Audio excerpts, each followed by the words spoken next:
All right. Hello, everybody. Welcome back. If you're there, please pop your camera on. We'll give everybody a second to kind of reconnect.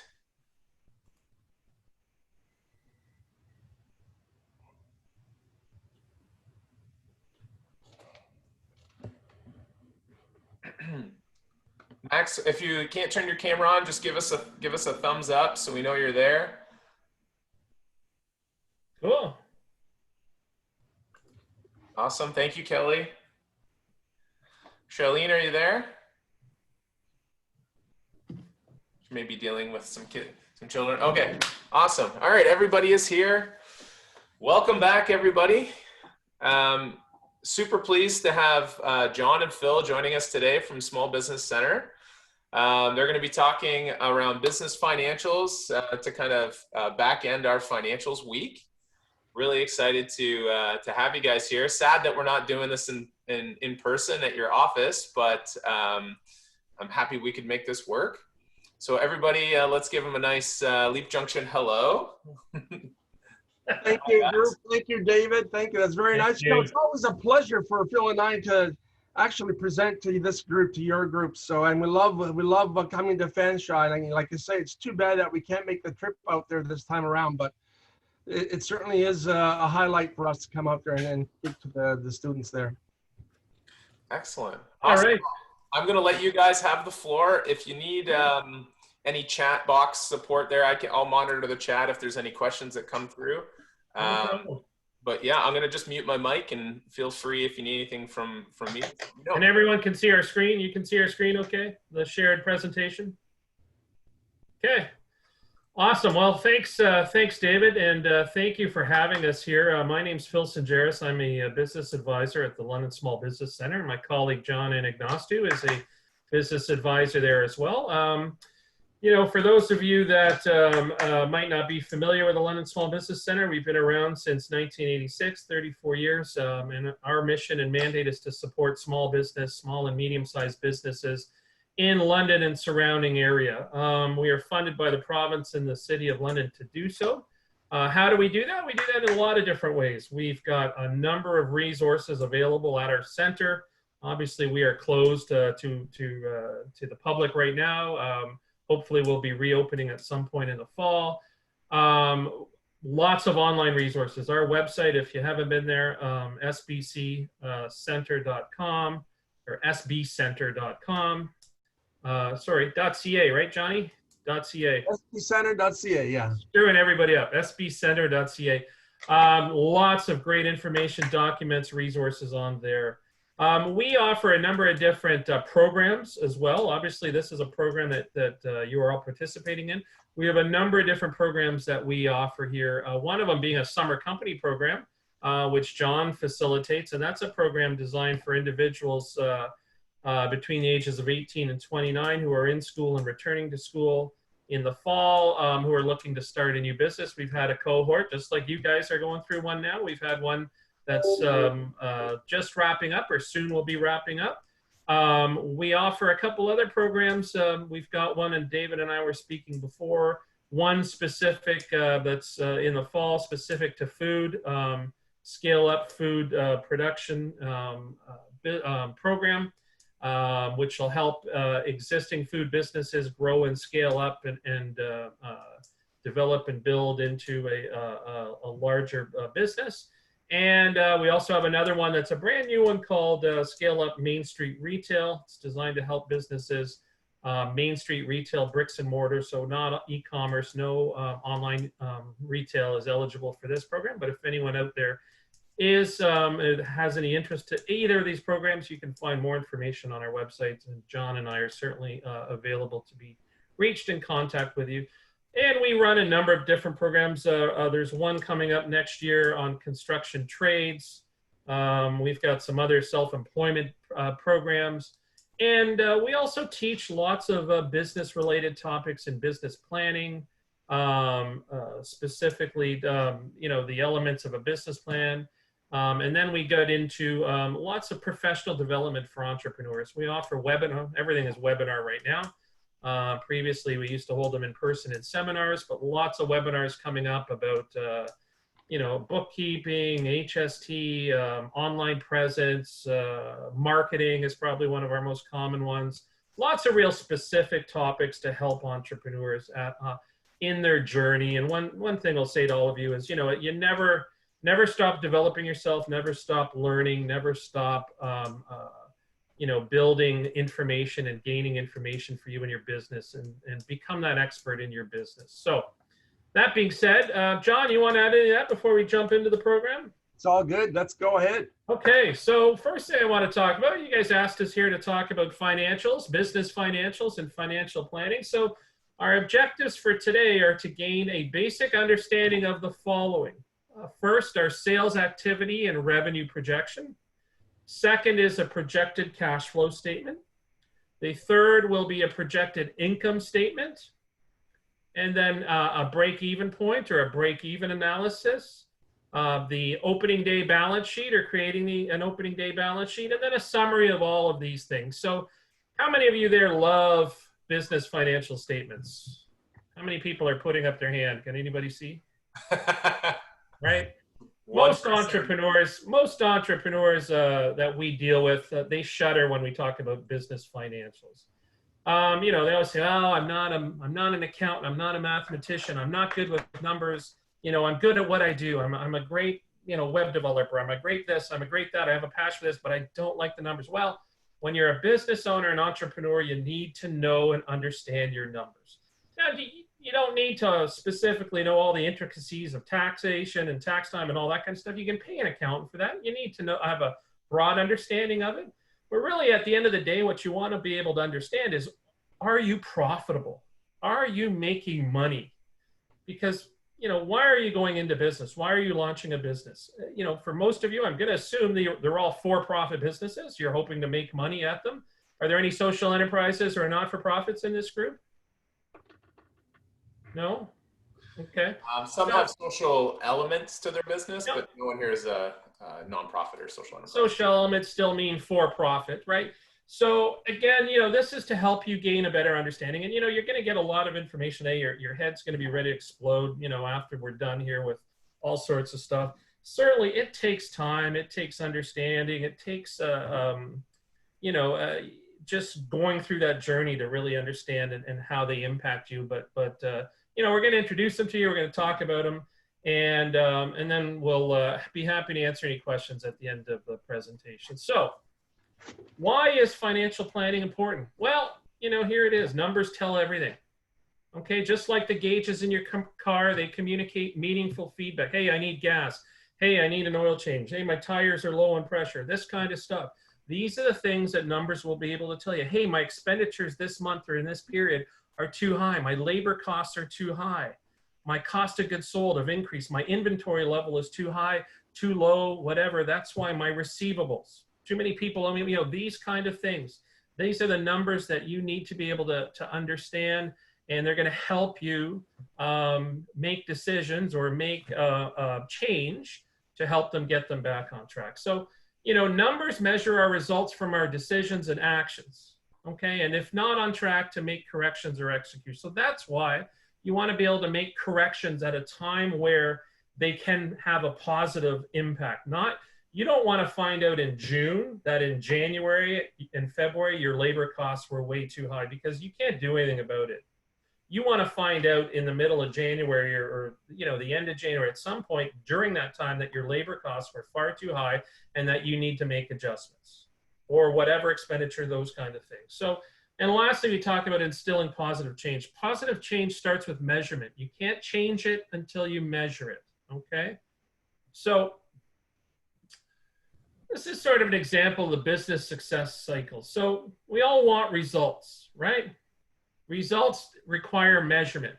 And by measurement, I'm sort of going in a reverse point. You're having analysis so that you can make correction. And once you discover what your results and you've measured them, you're going to do an analysis on them, and then you're going to implement a correction, okay? And that correction is going to be activities that you are undertaking, whether it's going to be reducing your labor force, reducing your inventory, increasing marketing costs, whatever. Those are activities that are decisions you're going to make that are going to impact your business in a positive manner, okay?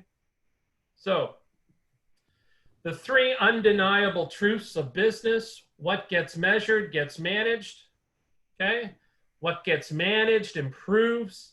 What gets measured, analyzed, and corrected improves exponentially. So what does this mean to you? Well, again, I understand you had an accountant in with you earlier this week talking about bookkeeping and using different types of software. There are some terrific software out there you can utilize, accounting software, that kind of stuff. My recommendation to you, especially at this early stage, is find a system that works for you, whether it's an Excel spreadsheet, whether it's just handwritten notes, whether it's just something that allows you to measure. Maybe you're measuring your sales on a daily basis, a weekly basis, a monthly basis, your revenue. Maybe you're measuring your significant costs that are impacting you, whether that's your labor costs, whether that's your web costs, your marketing costs, whatever. Analyze them and be able to understand how one impacts the other. How does spending $100 a month impact your revenues?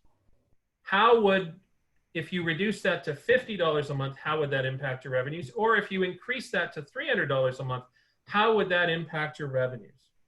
Right? You don't have the answer to that right now, but these are things you can measure and gauge, right? These kind of things. So again, find a system or something, or define something that works for you, even in the smallest scale to start with. And it will develop and evolve with you and your business. And whether that goes into a whole accounting software, there's all sorts of analytics that you can create and all that kind of stuff. But certainly I always suggest at the early stage, just find something small, those important things that measure you, that are important to your business. A lot of people measure, new entrepreneurs especially measure revenue, right? They measure their success by the sales that they make, okay? Which sales are important, revenue is important, but just as important are the expenses or the expenditures on the other side. You'll see that when we come to our income statement and things like that. Measuring those expenses, controlling those expenses is just as critical, and monitoring that data is very, very important. So what are your numbers saying? So touched a little bit on this, cash flow management. Okay, so money should, obviously this is, money should not be coming in to your business faster than it's going out. Okay, that's a cash flow squeeze. So cash flow speaks to many different things. Cash flow is the actual cash coming into a business and cash going out of the business. So if you're a web developer and you sign a contract with a client to build them a website for $1,000, and they give you a $500 deposit, and the $500 balance will be paid, 30 days or 60 days once the website is complete. At that moment in time, that's a $1,000 sale. So it's a revenue of $1,000, but it's really only $500 cash into your business. So what kind of expenses are you going to incur in the next 30 or 60 days before it's completed to complete that job? Okay. So really understanding that, you might have rent, you might have labor costs, you might have marketing, all that kind of stuff. So you need to be able to ensure that you can protect that and you have a good understanding of that. Okay. Profit and loss scorecard. And this is what we talked about. I mentioned earlier, it's, profit is what's left over after the business expenses have been taken away from revenue. Increase revenues and decrease expenses. Well, that's the gold ticket in any business. Increase revenues, decrease expenses. A lot easier said than done, but certainly something you really want to keep an eye on, okay? Your ROI, return on investment. So all of you have likely invested some of your own money into this business, or perhaps you've got investors, you've got other sorts of income or loans or grants or something. Really having a good understanding of what your rate of return should you expect from your investment. When should you expect to be paid that back, or do you expect? Is it within 6 months, or is it 6 years or 5 years or whatever? There's no right or wrong answer. Okay, it's just having a good understanding of that. Well, the right answer is if it's a bank or a lender, they're going to have a time frame and expect to be paid back over 3 years or 36 months or whatever.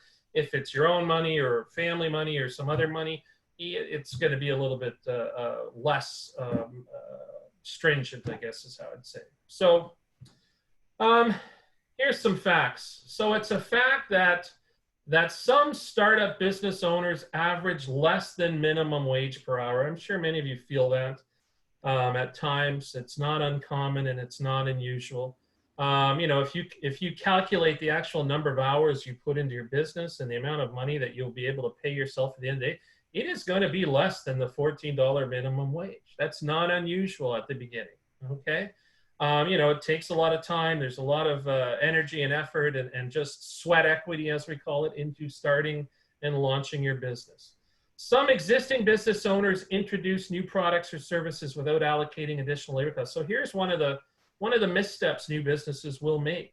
They will introduce new products without allocating additional labor costs. Customers will ask them, oh, can you do this? Can you do that? Yeah, I can do that. But you really don't factor in the additional cost involved to that. So again, plan your income and additional labor costs in your cash flow.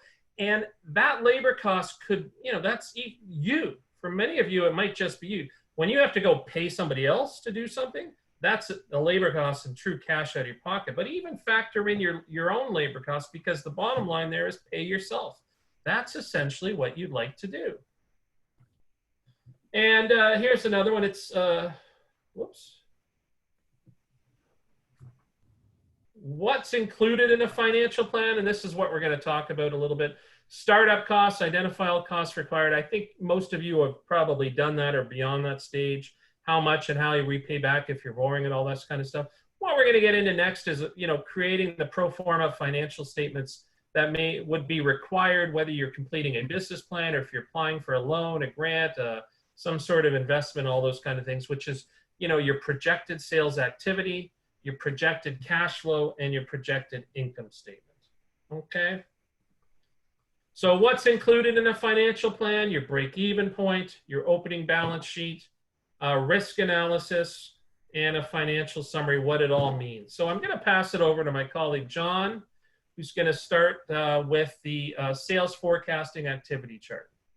Thanks, Phil. Hey, David, I wanted to ask, how much time do we have?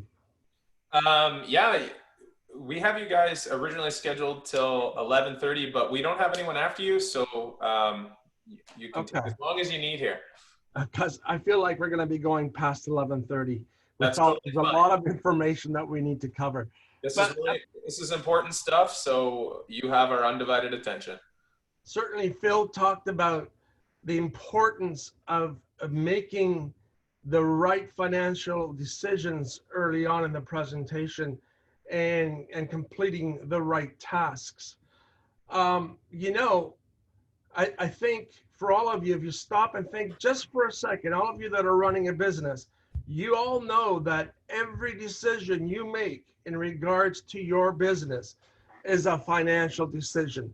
And again, whether you're hiring an individual, financial decision, buying a piece of equipment, financial decision, marketing, whether it's paid social media marketing or some of the traditional marketing methods, financial decision. So the key to making the right financial decisions for your business then is having the right information. Now, we at the Small Business Center always provide this sales forecasting or activity chart, sales activity chart, call it what you will, as one of the tools to our clients, to all of our clients who are completing their financial projections.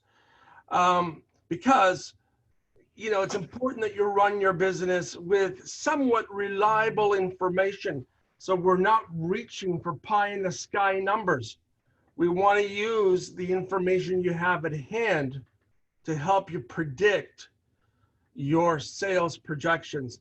And this isn't rocket science, ladies and gents. I always joke and jest, I say it's harder than rocket science, because rocket science is very, in fact, matter of fact. This also includes your intuition. So you have to combine the mathematical science with your intuition to come up with these numbers, your sales activity chart. Okay, so again, if you don't have the numbers and the knowledge to interpret these numbers and what they mean to your business, you'll probably, as Phil mentioned earlier, running a business without reliable financial information is like driving a car without any of the gauges. So I'm going to say that if you don't have the right information, your business will probably run out of gas awfully quick, run out of fuel. And the fuel to your vehicle is equated to cash flow to your business. Okay. All right. So I've got a small screen here. I can't see it, but what the sales activity chart shows you is this. Okay. On the left-hand side, what we're identifying is every sales activity. Well, let me just rephrase that. Not every sales activity, but your sales activities on the left-hand side. So for example, what do I mean by a sales activity? Any product or service that you're offering for sale. Now, and I want to preface by saying, again, it's not every product or service, because you may have 1,001 products. An example of that might be a grocery store. Do we expect a grocery store to list every single product or service that they offer? No, that would be a list that's way too long. So we ask them to categorize their groceries into, say, dairy products or confection, or, again, break it down into different categories so it's a smaller list. So on the left-hand side, then, under your activity, what you've got is your products or services that you are offering. Next to that, what you've got is your price point. So you definitely need to know your price point for every product or service so you can complete this forecast. Okay? Now, this is where your intuition comes in your research. Because what comes next is to actually predict. And again, it doesn't have to be 100% accurate here, because you're looking into the future, ladies and gents. So I don't know, and I haven't met anyone in my life that can actually forecast the future and be 100% correct. So don't think that you must be 100% absolute or dead on this. You just need your best guesstimate based on the research that you have done already in your industry, the research you have done already on your competitors, and the research that you have done on your ideal customer. Okay, so I know we haven't dwelled into this because we're talking about financials, but the part that comes before this is the marketing, and that's where we talk about research and business planning at the Small Business Center and how important research is. So other than your product and service and your price point, you need to have conducted that research that will help you guesstimate now how much of each one of those products or services you will be selling on a month-to-month basis over a 12-month period. That will give you your monthly sales forecast, and at the end of the day, it'll give you your annual sales forecast as well. Does that make sense for everybody? I mean, I try to simplify it as much as possible, but that's what your sales forecast is.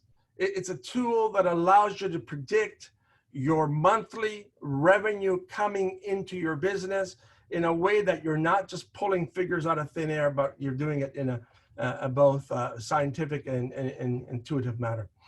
All right, Phil, so can we go on to the next slide, please? So you see, again, as a recap, it's a price list of your products and services with projected sales from each, broken down into 12 months, okay, and records quantity in dollars of activity. The intuition comes and the knowledge comes from knowing your industry. So as part of your research, you also need to know what fluctuations, what peaks and valleys are happening during the course of the year. We'll talk about that. Phil will touch on that in a few minutes when he speaks about cash flow. But you need to know the peaks and valleys of your business. When is your business doing fantastic revenue? When are you busiest during the year? When are you slowest during the year? And the reasons why. This will also help you predict a better number for your sales forecasting. Some of the special days that you need to know. I mean, what's happening for your business around Christmas and New Year's, Mother's Day, St. Patty's Day. If you're a bar, and you know that's the St. Patty's is the busiest day of the year, hands down, right? I mean, London is just, you know, it's a hub of activity on St. Patty's Day. So you need to know your special days that will affect the revenue of your business. And additionally to that, the way that you promote, your promotional strategy. your promotional methodologies, whether it's social media, whether some of the traditional means, that will also help you. I mean, if you're promoting, if you're conducting a promotional strategy, you need to expect something in return. What does that translate in products and services sold at your price point, and how much will that garner? Okay, so those are the things that we have to go through.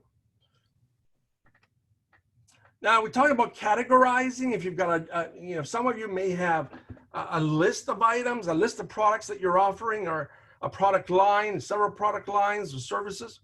Again, you need to categorize them. I gave you earlier an example of a variety store, but here's an example of a restaurant that offers breakfast, lunch, and dinner sales. Okay, what they've done is they understand what the average check would be for breakfast sales, and at $10. And then they also understand that on an average, and again, they would go on a day-to-day basis in this particular example, but on an average, let's say they would expect 60 clients to have breakfast in this restaurant. So 60 times 10 is a total of 600. Likewise, the same math for lunch and the same math for dinner to come up with your total average daily sales. Okay? Again, this is a restaurant, it's all relevant. The revenue is relevant to profitability. So, but you can do this, use this example to do the same thing for your business as well, regardless of the business. This tool is a magnificent tool and a helpful tool to use, regardless whatever business you're operating, and you can absolutely use this for your business as well. Phil. Okay, thanks, John. So, whoops. What I'd like to do is next we're going to talk about and explore the cash flow statement. So I shared with David they're all Excel spreadsheets that David, I'm sure you'll circulate to the group at some point. One is the sales forecasting tool, one is the cash flow, one's the income statement, the opening balance sheet. I recommend that you take it, save the blank one, and then create your own and just start playing with numbers and see how they impact you, and how, an increase of, like that restaurant example, if if your breakfast sales doubled and you decided you were projecting to do 120 a day, and maybe on Saturdays and Sundays that in fact does happen, where Monday to Fridays it's only 60 a day, see how that'll impact your revenue. And, obviously that's an impact for the good. Maybe on the weekends your dinner sales go down or up, or lunch sales down or up. That's something you'll have to see and project and think through. So a cash flow statement, this is an example of a cash flow. And if you remember, cash flow is about money coming in and money going out. So the top part is money coming in. If you see, this is a cash flow projection for an XYZ company for the year 2020. You see the columns there. There is month 1 to month 12. You could name those January to December, or if you started your business in June, it would be June to May, whatever it is. The first column is the actual item, the name of what it is, and the second column is the startup cost. So for this company here, you can see on the top there is total sales, okay? And then cash sales collected is the next column down, where the numbers are pre-populated, okay? So Phil, I just want to jump in here for a second and say, okay, so where are these numbers now? Where can we get these numbers from? Well, you've just completed your sales activity chart. Exactly. So you can take those numbers from the sales activity chart and transfer them into your sales columns here on a month-to-month basis.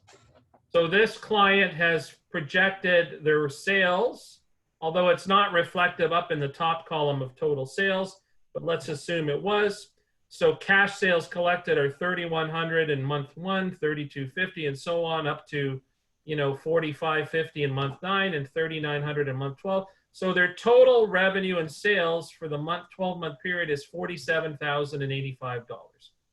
The owner has invested $10,000 of his or her own money.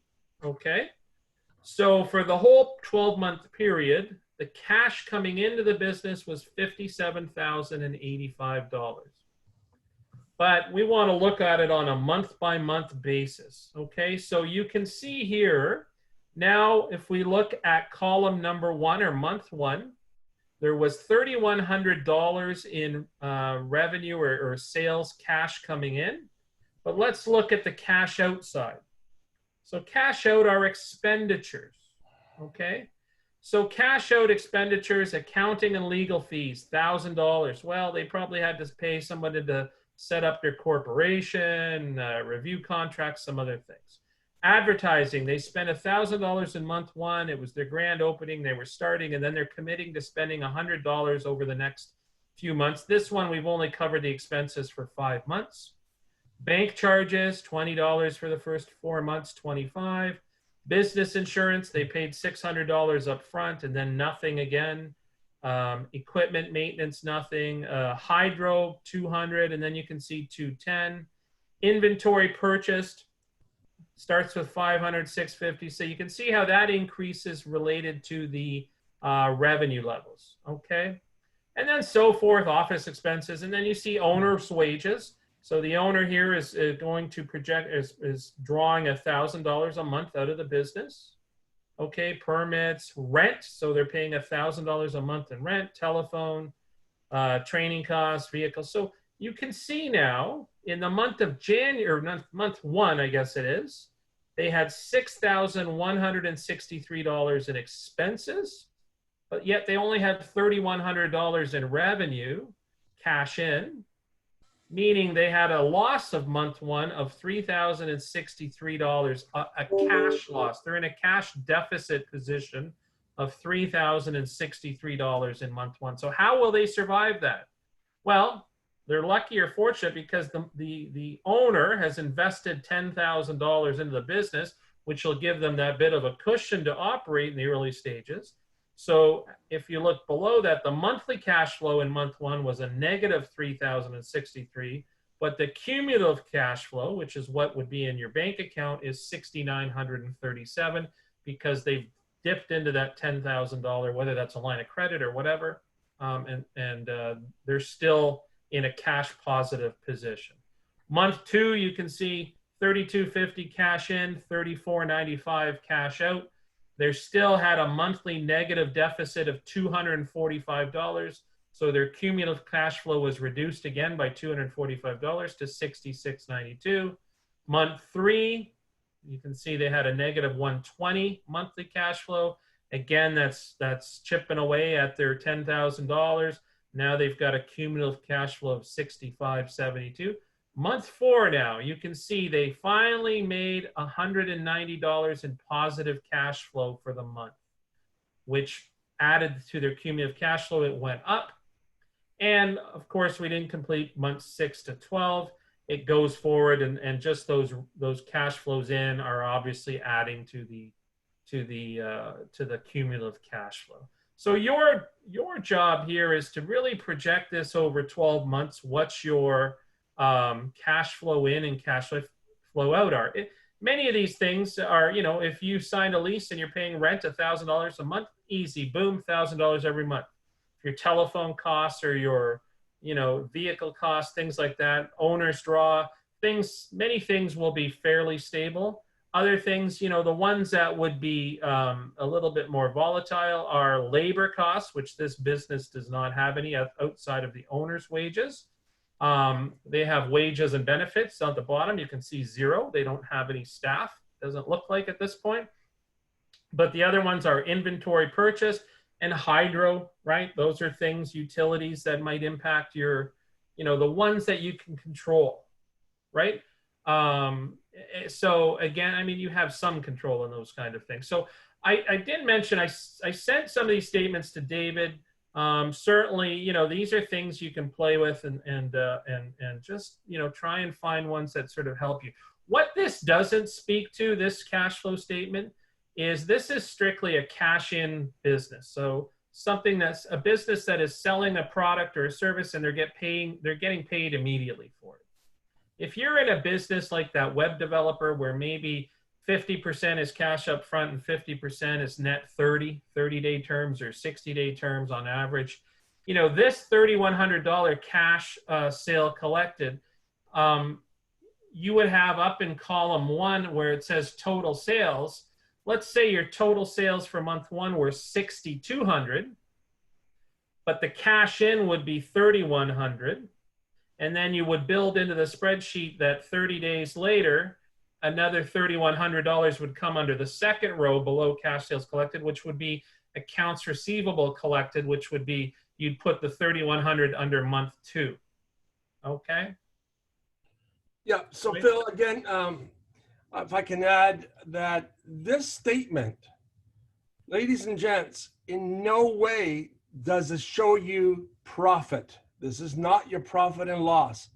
As Phil said, this is your cash flow statement. It only speaks to what cash you have in your bank at a particular period of time, month by month, to make, as I said earlier, financial decisions. So when you look at the bottom, your cash in at the end of first month, and you say, oh, I'm minus 3,300, I can't see that figure, but whatever it is, then you know that you're not in a position to make any financial decisions right now.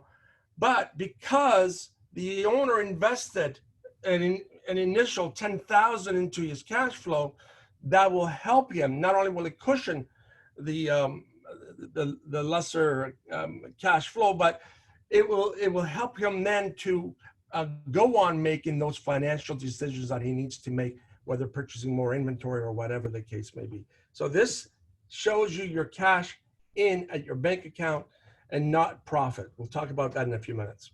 So, I mean, John touched on this. What is a cash flow statement? It's a forward-looking record of the money that you project coming in and going out of your business. And cash flow is the key to business survival, ensuring creditors, people you owe money to, employees, and others get paid on time. Okay? The cash flow statement is the one financial statement prepared strictly on a cash basis and lets you know how much liquid cash your business is projecting to generate. Okay? So when you are projecting your cash flow statement, be realistic. Okay, it's possible for some businesses not to earn revenue for the first few months. So that's where that $10,000 owner investment is going to help cushion and pay for some of those expenses that they would incur over those first few months. Again, how do you arrange additional sources of cash inflow other than your expected sales? Your bank, a bank loan, investors, a line of credit, those kind of things. And talk, your sales should reflect your seasonal influences. Obviously, there are many businesses that, rely on Christmas sales. My family owned a retail men's clothing store for many years. We did 30% of our sales in the month of November and December. Okay. January and February, we did less than 10% of our revenue. We knew that over certain periods of time, April, May, June, we knew each month we were not. If you have a flower shop, Mother's Day, Valentine's Day, John alluded to bars with, St. Patty's Day or Super Bowl Sunday, all this, you need, this is the kind of stuff. You've obviously all researched your business. You need to understand what kind of seasonal influence there might be. Many businesses are December is a write-off. Very few, little revenue in December. And that's okay. That's where the business is designed that way. It's, there's people that are not interested in your product or service over that month, and you just need to plan for it. Plan your cash activities and other things around that month. So where to begin? Again, we talked about the seasonality of your business, okay? How it will affect your revenue, how promotion, we've touched on this, your marketing activities. Are you going to blitz when you invest heavy in a marketing activity? Are you expecting revenue, within immediate impact? Competition will affect revenue projections, whether you have competitors or direct competitors, or if a new competitor opens up, and impacts your revenues. How the economy will affect your revenue. Certainly, I don't think there's anyone out there that could have projected the impact of COVID. Last year at this time, if you were projecting it. Certainly I'm working with a lot of businesses that are projecting sales projecting revenue and cash flow now over the next 12 months, living through COVID. Very, very important. And again, use history to predict the future. I mean, information is power. Information, I used to do it all the time in my business. You know, how did my business do last January? How did my business do? What affected? What marketing campaigns impacted my business positive or negatively? Write down how does, some businesses, weather impacts it. If you're in a business where you're working outdoors or there's weather impacting this kind of things, seasonality, there's lots of other variables and influences, and you as a business owner need to best understand what are the variables that are going to impact your business both positively and negatively that in turn will impact your cash flow statement. So, John, I'll let you take the next few slides. Okay.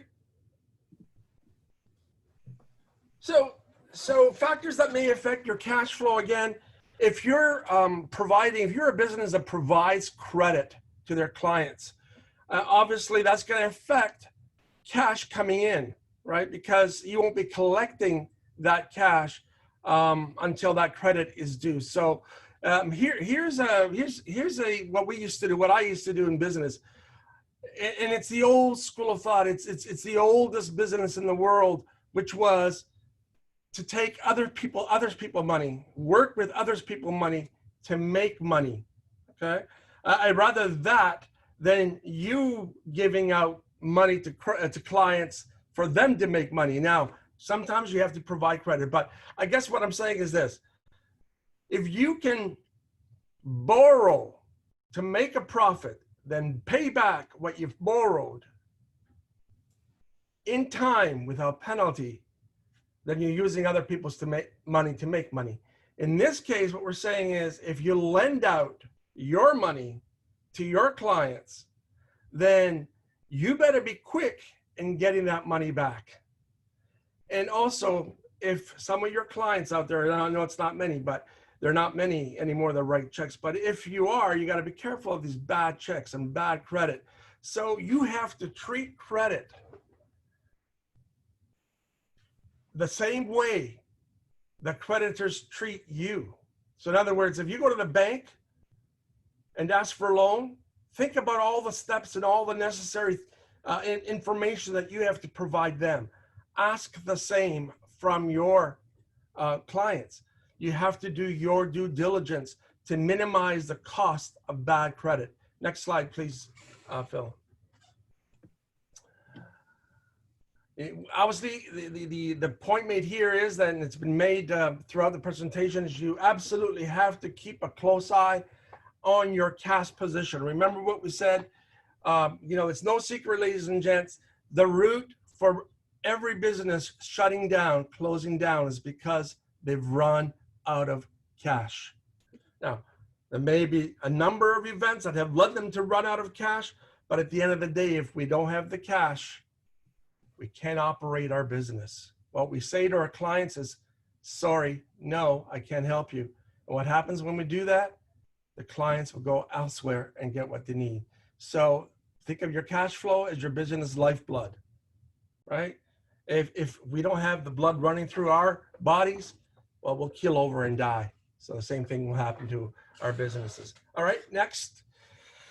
Here's something that is definitely true, and again, it leads me into the next point, which is that most of the business failures and bankers will comment on this is not, as business failures follow, there is one line that bankers continue to repeat, and it's not a fall of profits that leads to failure, but a lack of cash. We mentioned that before. Next. And again, before I turn this over to Phil, I want you to think about the relationship between profit and cash flow. These are two unique and distinctive items. They are not one and the same.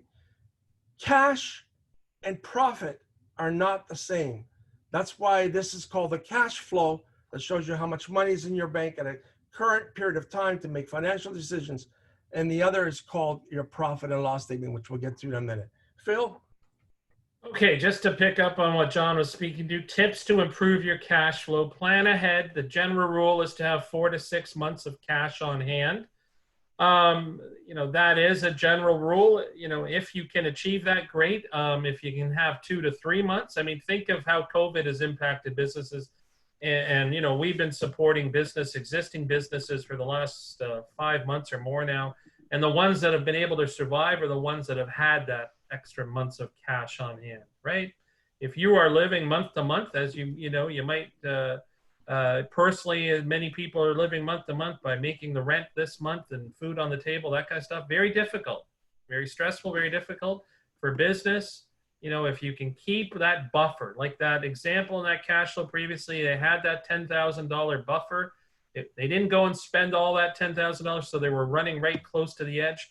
They had that buffer. It allowed them, it gave them that cushion, those kind of things. So forecast a budget. Number 2, use history and research as a barometer to create budgets and predict months ahead. Using a cash flow worksheet software for setup monthly maintenance. There's the one we sent you. Or if you're using accounting software, QuickBooks or something else, they've all got those functionalities, okay? Bring cash in faster and send cash out slower. Be deliberate in how you move money in and out of your bank account. Getting customers to pay you quickly, and John spoke to this, while getting longer payment terms for the vendors will generate more cash on hand, okay? Establish payment terms. Have timely and clear payment policies in place and stick to them so that your customers are on the same page. You know, one of the big mistakes a lot of new entrepreneurs will make with clients, if they're promising them, they promise them terms or some sort of thing, you know, they'll say, they won't have the conversation about payment. They're very excited and happy because they've made a sale, but they won't set the expectation or have the conversation about payment terms. Okay, I need 50% up front and 50% balance due upon completion. Are you okay with that, Mr. and Mrs. Jones? Yes, I am. Thank you very much. Even if it's just verbal or you have something to go on, you've had that conversation. Oh, no, we'll get to that. Don't worry, you pay me later, you pay me later. Pay me when you can, you know, this kind of thing. You know, that's not, this is business. Business is business, you know. People, yeah, they're not your friends. You might get along with them. They might be, but this is business. It's a transaction. It's exchange of goods and services for payment, and you need to keep that definition and that definite line there. Accelerate receivables. Be diligent. Stay on top of unpaid invoices. Okay, so this is if you have a business where people owe you money, you know, over 30 days or 60 days. Invoicing them promptly.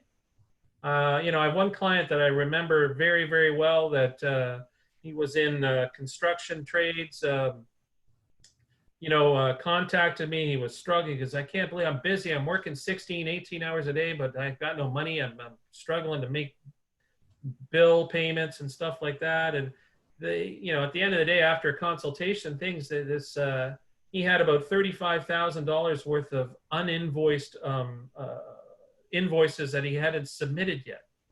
He didn't hire a bookkeeper. He didn't do it himself. He was too busy doing work and doing jobs that he didn't take the time to create the invoices to send. And people were, there were some people that were calling him saying, hey, send me the invoice so I can pay you. But, you know, the guy would be up at 6 a.m. He'd work till, you know, 8, 9, 10 o'clock at night sometimes. He'd get home. He'd be exhausted. He didn't do it. I'll do it the next day. I'll do it the next day. I'll do it. Make it a priority. And whether that priority is a friend or family member helping you or hiring an external bookkeeper to help you, make it a priority. That is money that is owed to you and coming in. So number 6, engage customers. Offering a discount to customers to pay quicker is a great way. So 2% net 10 or 2% 10 net 30. So that means a 2% discount if they pay you within 10 days, or net 30 they pay the whole amount within 30 days. Or there's lots of other clever strategies there. I'm considering offering more ways to pay, such as accepting debit and credit. Listen, banks, cash, there's lots of e-transfers are huge now. You know, you can set up online PayPal accounts or other payment methods. You know, so just engage with your, you know, there are costs to every one of them. For you to accept a credit card, if someone pays you $1,000 with a credit card and you have a credit card machine, depending. I got a quick question when you're, sorry to interrupt. I just didn't want to lose, I didn't want to lose the thing here. So with that, currently right now, Jesse Long, I sell hot sauce. I have a couple stores that are carrying my products. My first initial way of dealing with payment, just to build the relationship to start, because I don't know these people from whoever. I always like to ask for cash up front on my first deal. It is, I guess, a little risky in my sense, because they could just, they could be used to You the get net. lost. Yeah, could be used to the net 30 or whatever. I really like this net 30, take 2% off. I don't know. I guess I just feel like that would be a better way to maybe start transitioning for Food customers. industry, like who are you supplying to? Are you supplying Small mom and pop shops. I have a store in Brant. I'm gonna have a store in Bell River soon. But yeah, just small mom and pop shops, no big box stores or anything. so I'm food dealing directly with sole wholesaling proprietors. is typically 14 to 30 days max tops. And some are even 7. Asking cash up front, it all depends. Can you carry a cash up front? Can you afford to carry that or not carry the cash up front? I'm sorry. For 14 days, or 14 days is reasonable. A month would, at this point in time, maybe a little stretched. And then the question is, how well do you know those people? John spoke to scrutinizing those people. You could show up there in 30 days and that business could be closed and gone. And, do you have them fill out a form or sign anything? Those kind of questions. There's no right answer here. I mean, lots of, you need them probably more than they need you, right? Definitely. It's not like they're going, man, I need a hot sauce guy and there's nobody out there. And I'm, all my customers are asking me for hot sauce, right? You need them, right? So your due diligence though, Jesse. And Jesse, let me ask you this. How much does a bottle of hot sauce cost you? Cost me? Yeah. Right now, less than $5. Okay. How much are you selling it for? Wholesale costs, at 3 cases, which is 24 bottles a case, I'm wholesaling for $7.50 a bottle. Okay, so your gross profit is $2.50 a bottle. I guess my point is that what you could ask for is definitely your cost as a down payment. That'll cover your expenses. And if you show up one day, they're no longer there, or their doors are shut down, or they pretend they don't know you, at least you've got your expenses covered. You can try that and provide the rest. Provide the rest on credit. You know what I mean? So yeah, no, that's a really good idea, John. 24 bottles times 5 is $120 that you need as a down payment. And if they're selling it for 10, that's $240. Then you can go with that type of an explanation. That at the end of the day, what you're asking is only half of what they're going to be profiting up. Thank you. I appreciate that. Yeah, and like Phil said, don't think twice about not scrutinizing some of these people and having them fill out a form. So you got to come up with a template of some type that will give you the owner's name, owner's address, the bank to deal with, and ask them if you can do a credit check on them. Okay. No, that would definitely put people and make them take me seriously. Yeah. Thank you. No worries. Oh, great question. Okay. Number 7, strategizing your payments. So we talked about engaging customers on how you get paid, but look for best ways to schedule your outgoing payments. Extending payments to maximum length may free up time. So, usually we have to all pay our rent on the first day of the month. We know that. Our utility bills come in. They've got a, due date that if you don't pay it, you're going to pay interest on them. But there may be other ways where you can stretch some of your payments out. Whether it's 7 days, 14 days, these kind of things. Certainly strategize those payments is certainly something that would be beneficial to you. So more ways to improve cash flows. Again, we've sort of touched on some of these. Request 30-day terms. So you request 30-day terms with your suppliers if you're in that business. Pay suppliers with your credit card. So many clients I know that buy a lot of their products or suppliers, whether they're walking into a Home Depot or a Staples or an online supplier, they will use their credit card. Many clients, they know when their credit card, if their credit card statement date is the 12th of every month, okay, And that statement of, if it's $500, usually it's due 21 days later, which would put them to be at 12, 20, you're into the, that statement is due maybe the 3rd or 4th of the following month. Okay. A lot of people would know their statement date is the 12th of the month. So the bank cuts off their statement date. So they would wait till the 13th or 14th of the month and place their big order with their suppliers. That would not get billed to the following month, and it would not be due till 21 days after. So they could actually get an extra 50, 51, 52 days out of that purchase.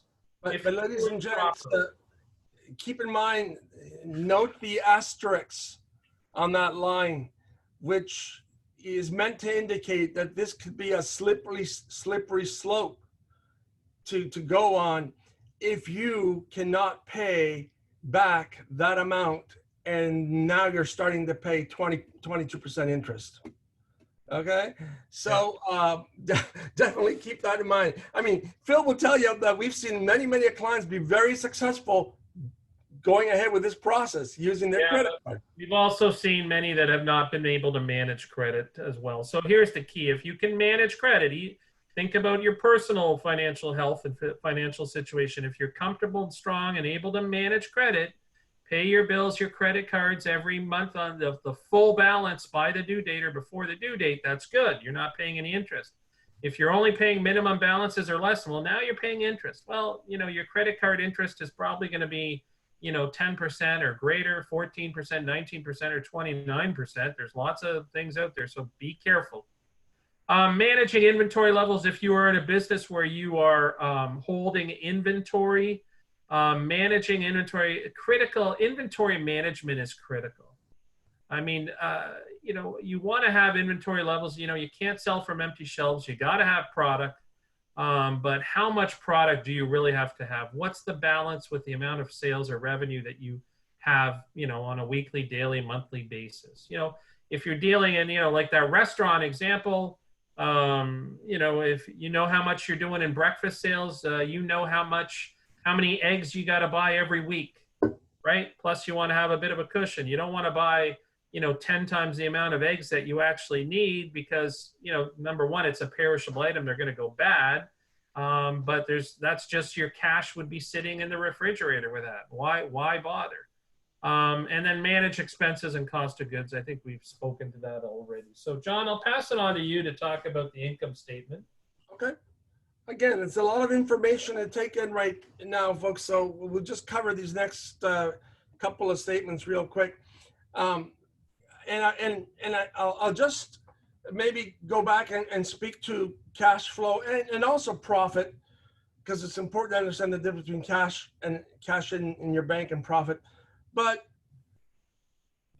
what if you are a business right now dealing with one customer? Okay, and I want to talk about the danger of having, that old maxim, having all your eggs in one basket. Can be extremely dangerous because, and I'm sure you all have the answer to this, but I'm just going to come up with it. What if that one customer goes under or can't pay you? Okay, then that's the root of your business, right? All right, so income statement. We talked about cash flow. Now we're going to talk about income, which is the profit, also known as the profit and loss statement. Look at the formula for the profit and loss statement. It's shown here in orange. It's sales minus costs of sales. So for Jesse, it's that bottle of hot sauce. He's selling it for $7.50, but it's costing him $5. Gross profit is $2.50. Okay. Now, from that $2.50, from all those jars of hot sauce that he sells at $2.50 gross profit, he's got to pay his operating expenses. Yeah, that is if he has rent, if he has his marketing campaigns, accounting costs. He may have labor costs, whatever that may be. That's going to come off the $2.50 gross profit that he makes from every bottle of sauce sold. Okay? So formula, sales minus cost of goods sold equal gross profit. Gross profit minus operating expenses equals your net income and loss. Straightforward, right? Okay. We'll go on to. Yeah, this is just a blank income tax form that, blank income form that shows your profit at the top minus your cost of goods sales, and then all of your operating expenses below that. So the line is sales minus cost of goods sales. Okay, there it is. It's shown. Minus it equals your gross profit. Subtract all your expenses to give you a net profit.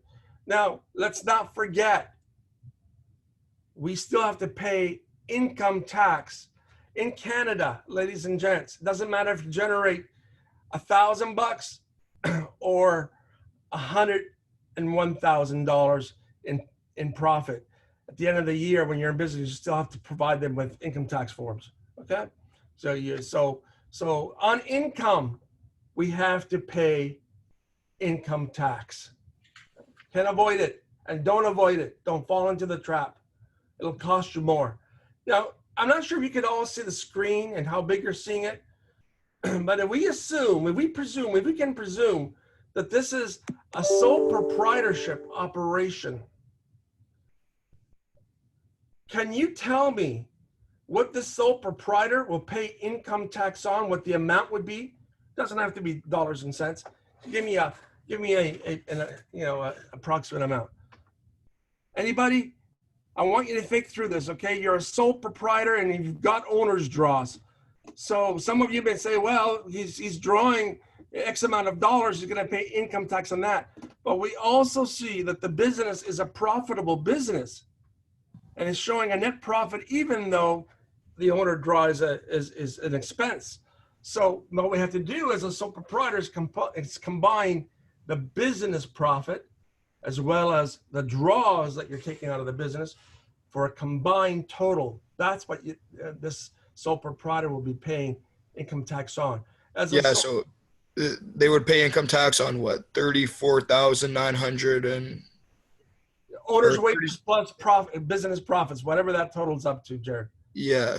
Okay. So what he draws out in total net income. 50 plus $1,000 he's paying income tax on.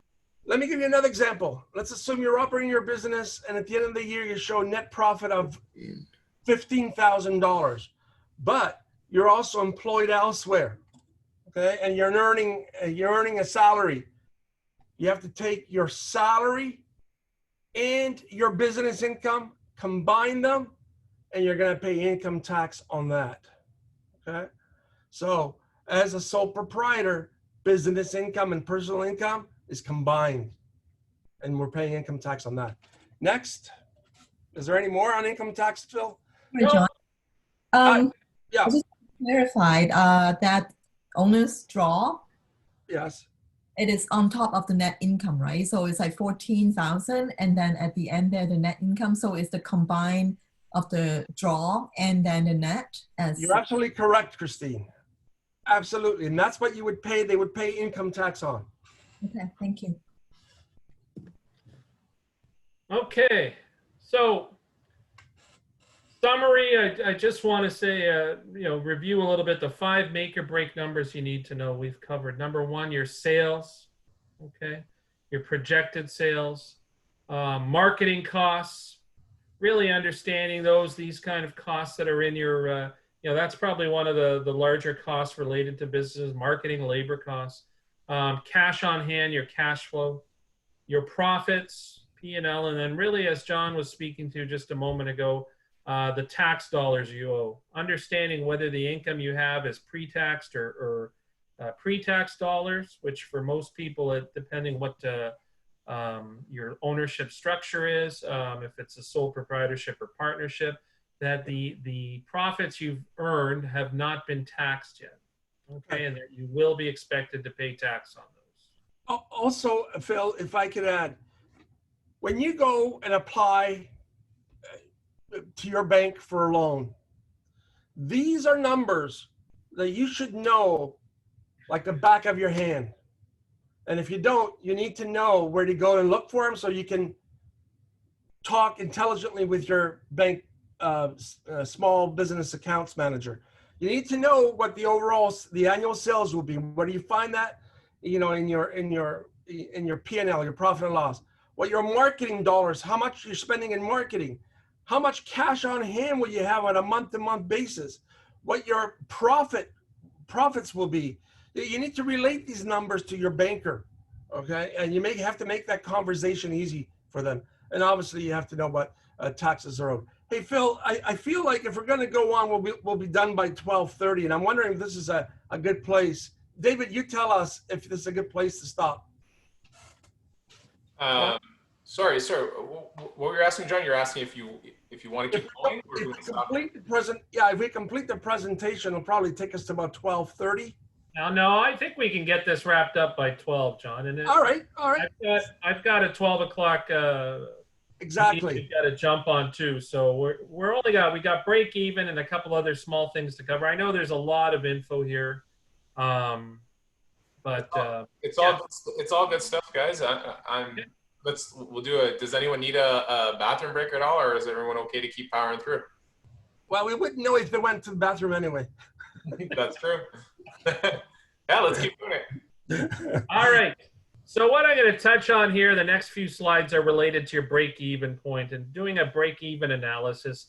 Really, understanding at what point your business, your revenues are going to break even, where you cover all of your fixed costs. Okay. So break even equals fixed costs. So fixed costs are costs that are fixed or permanent, that are not going to change regardless of the sales levels or revenue levels and those kind of things, right? So your rent, your insurance costs, your telephone costs, Wi-Fi, they might increase exponentially a little bit, but for the most part, we're looking at fixed costs. So what is the break-even point for a business? Well, it's the stage at which your revenues equals your costs, okay? You'll want to consider all your costs, including rent, labor, materials, as pricing structure. Ask yourself the following question: are your prices too low or your costs too high to reach your break-even point in a reasonable amount of time? Which is going to help you address the next question: is your business sustainable? Okay, so gross profit, we spoke to this in the income statement. It's the difference between a company's total sales revenue and variable costs. So gross profit equals net sales minus variable costs or cost of goods sold. The higher the gross profit, the better. So here's an example. I want to show you this. This is my famous cookie company. Phil's Famous Cookie Company is a bakery making a variety of delicious cookies. In the past, the business has had sales of $200,000 at the following selling price and variable costs. So if the average sale of a cookie is $2 and it costs 65 cents to make a cookie, then we calculate the company's gross profit as following.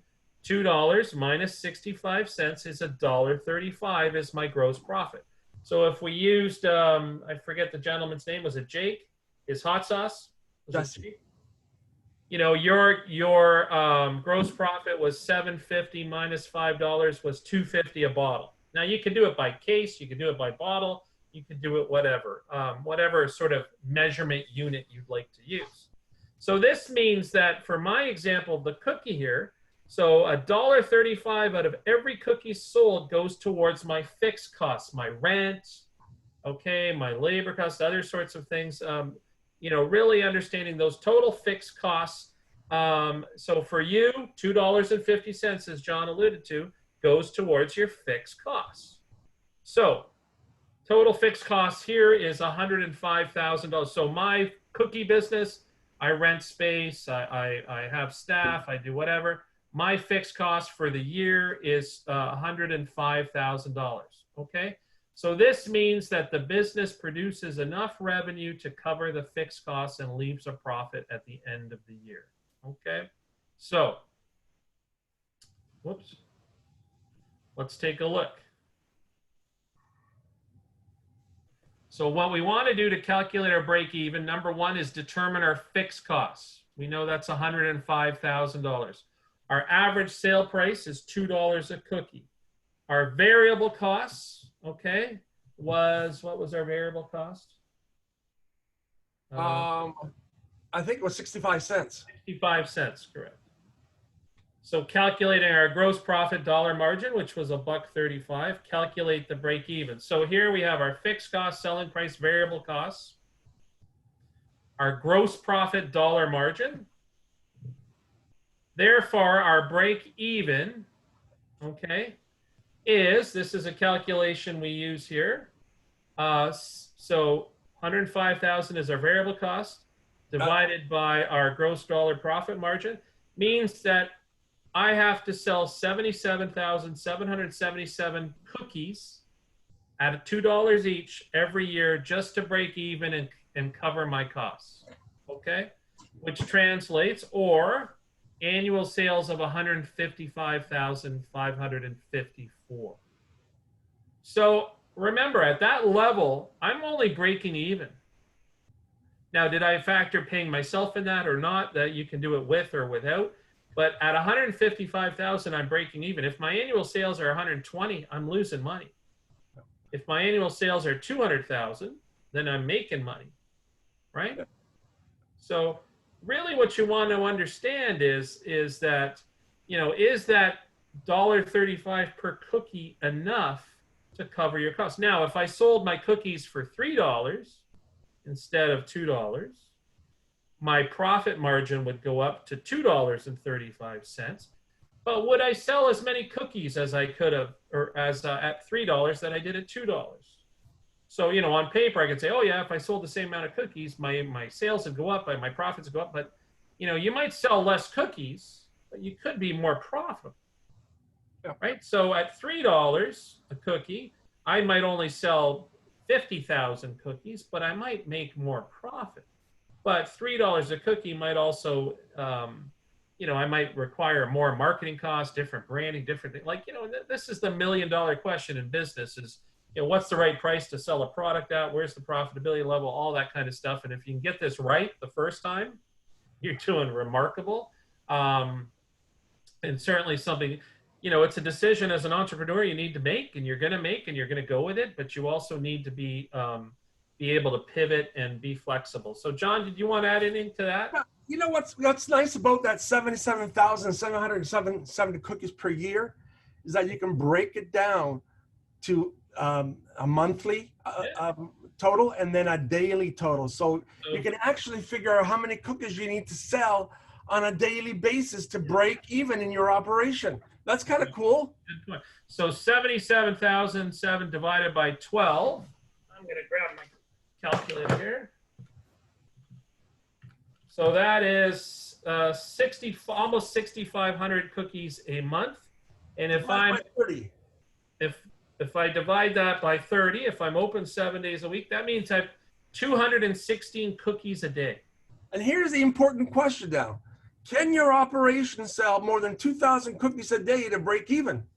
200. Yeah, that's 200. That's an interesting figure to note. Can I sell 200 cookies a day? Right? And that's just my break-even point. And this is an analysis that's going to allow you to make a decision going, is this realistic? Do I have the capacity? Do I have enough ovens to bake 200 cookies a day? Well, most likely you do. 200 cookies is not a huge, but if that number was 2,000 a day, do you have the capacity? Would you have to run 24 hours a day or 18 hours a day with extra labor costs and all that to break even? That's the question, right? So, yeah, that's a question on break even. Let's go on to balance sheet, John. That's okay. Over to you. So basically what I want to say here about balance sheet is this, oftentimes you will not need to create one. Most of the time, 99% of the time, your bookkeeper or an accountant will do it for you, but you need to be, aware of it and know what it means. And what a balance sheet is it tells you how healthy your business is at a specific period of time. Okay? The formula for the balance sheet is this: assets equals liabilities plus owner's equity. We'll get to that. Go back again to the slide, please, Phil, real quick. And assets is what the company owns, obviously. Liability is what the company owes, and the owner equity is what the owner is contributing to that, or the net worth of the contribution to that business. Next slide, please, Phil. So here is what a balance sheet might look like when it's straight up and not across. So you've got at the top, you've got assets, which are broken into current assets and fixed assets. A current asset is something like a line of credit, cash in the bank, right? A fixed asset is a piece of equipment, property, land, right? So you've got assets, and then you've got liabilities, again, broken up into current liabilities and long-term liabilities. A current liabilities might be, the current liability might be a line of credit that they provided you, not an asset. And a long-term liability might be a 5-year loan, right? A business loan. And then at the very end, you've got the owner's equity, what the owner has contributed. Now, this example shows that example of that business owner that had $10,000 that invested into his business. Well, he took the $5,000 and he put it under cash. You see that? So that $5,000 under cash was to help him during the slow periods. The other $5,000 out of his 10 investment was used to buy a piece of equipment. However, that piece of equipment cost $10,000. What he had to do is go to the bank, get a line of credit for $5,000. This is why you see the total current assets is $5,000 in the bank. Total fixed assets, again, 5, but then you've got a combination of fixed plus current for a total of 10. Then you've got, what is that number, Phil? What does that show? 10? Which one are you looking at? Total fixed assets? Total assets, a combination of both. 15. 15. So yeah, 10 in equipment and 5 in the bank for a total of 15. Now, remember, he went to the bank, got a line of credit of $5,000. So that's a liability, right? So, and he's got nothing else but that. Therefore, total liabilities is $5,000. But ladies and gents, let's not forget that initially a business owner invested how much into his business? Right, $10,000. So that's his owner, that's the owner equity. That's his contribution. Therefore, if we take total assets, which equal liabilities plus owner's equity, we got 15,000 on the top, 15,000 on the bottom, and we have a balance. This is called your opening day balance sheet. It's very simple. It's the simplest of all balance sheets. What it shows is the health of your business on opening day to the reader, okay? Now, what a banker can presume from that previous example, Phil, what a banker can presume is this. Do you have the ability to borrow? What is that equity to debt ratio? From this example, they can look at that because what you've got is 10,000 in equity and 5,000 in debt. So you can actually borrow more if you wanted to. That's what I wanted to show is, and for you to understand that an opening day balance sheet shows the health of your business on that opening day. Again, that's the formula for the balance sheet, and the rest is yours, Phil. Okay, just touch base on tax time. I understand you had an accountant a couple days ago. Understanding taxes, your income tax. We've touched base on income tax and the amount of money that you pay on your profits. HST, to make sure and understand you have a good understanding if you are registered and are going to charge for HST, that extra 13% is not yours to spend. The government expects it to be remitted to them. You can deduct expenses or HST expenditures from products or services that you use. Payroll taxes, if you have employees, understanding you're withholding CPP, EI, and income tax and remitting that to the government and you're paying a portion, or you're matching and times 1.4 on EI. WSIB is also mandatory once you have employees, and could be mandatory for yourself depending on your industry. General rule of thumb is reserve a minimum of 20 to 25% of revenues to cover the above. Okay. Put money away for tax purposes, especially in the first year, until you have a good understanding of the operations and financials of your business. Okay. Keep accurate records. Keep all business-related receipts and invoices. Develop a good record-keeping system, whether you're using your own accounting software system or Excel spreadsheets or handwritten notes, handwritten sort of ledgers and things. Keep an accurate log of mileage if you are using the vehicle for business purposes. That is one that will be scrutinized by CRA. Provide proper expense records if you're working out of your home or you are using vehicle expenses. If you are going to write off some of your home expenditures for the purpose of business, keep good records and proper ones that in the event you were ever audited. Reporting revenue, reporting expenses, and reporting income. You need to ensure that you are doing all of those. CRA expects that all businesses in Canada declare all income and all expenses and pay taxes on the profits of that business and the appropriate applicable taxes. Not declaring income or falsifying accounting records is considered as tax evasion and is breaking the law. And if you're not sure, get a bookkeeper and accountant. We've got an A2P, access to professionals, where you can sit down with an accountant one-on-one at no cost at this time. Certainly it's a great resource many of our clients will utilize.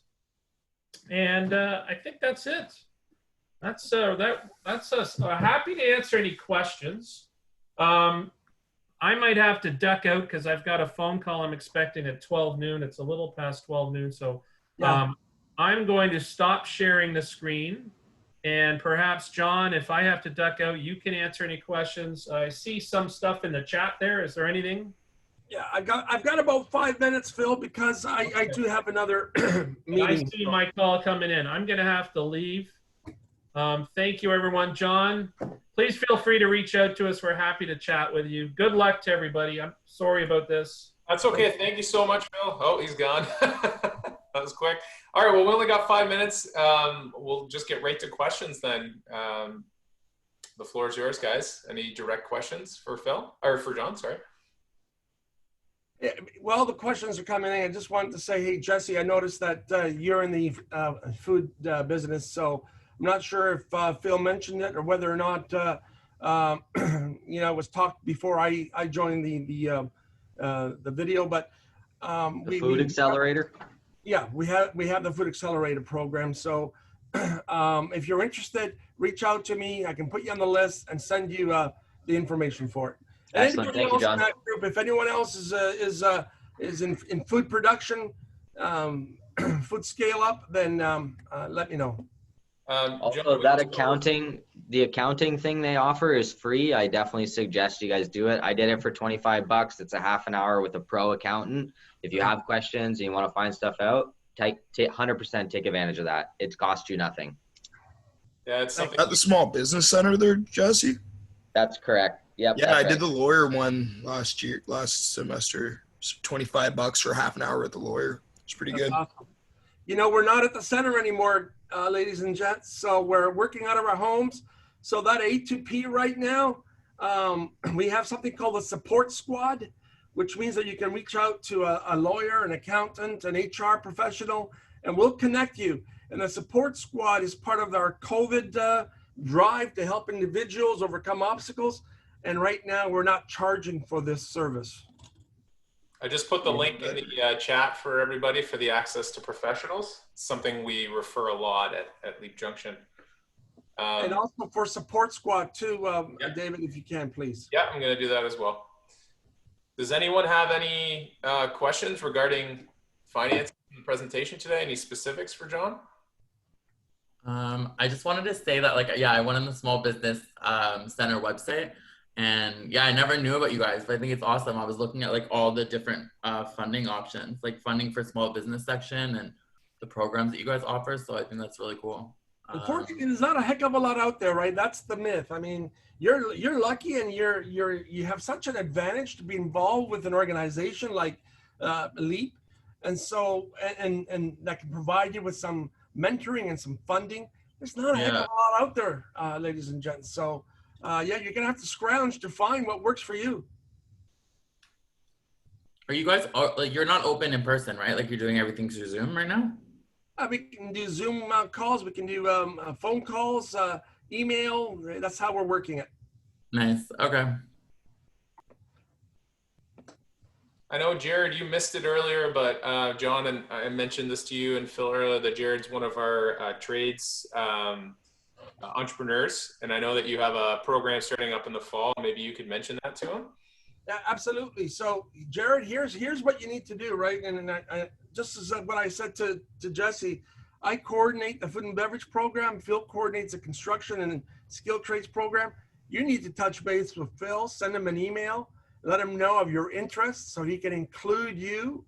I mean, we have a running list of an Excel spreadsheet of individuals who are interested in these programs, so we can touch base with them when the timing is right.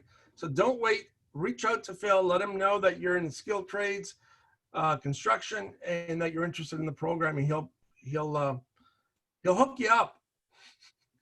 Right on, man. I'll look into that for sure. Thank you. All right, guys. Listen, you know what, David? You know what we could do is any other inquiries, because I got to run. Any other inquiries we can certainly address via email or any way that they can contact us. We'll address their inquiries on an individual basis, one-on-one. How's that? That sounds great, John. Yeah, I can. Are you okay if I share your email with the group and Phil? Absolutely. Okay. Yeah. Excellent. I'll make sure to do that. Well, thanks very much, everyone. Thanks for your time, John. Really appreciate it.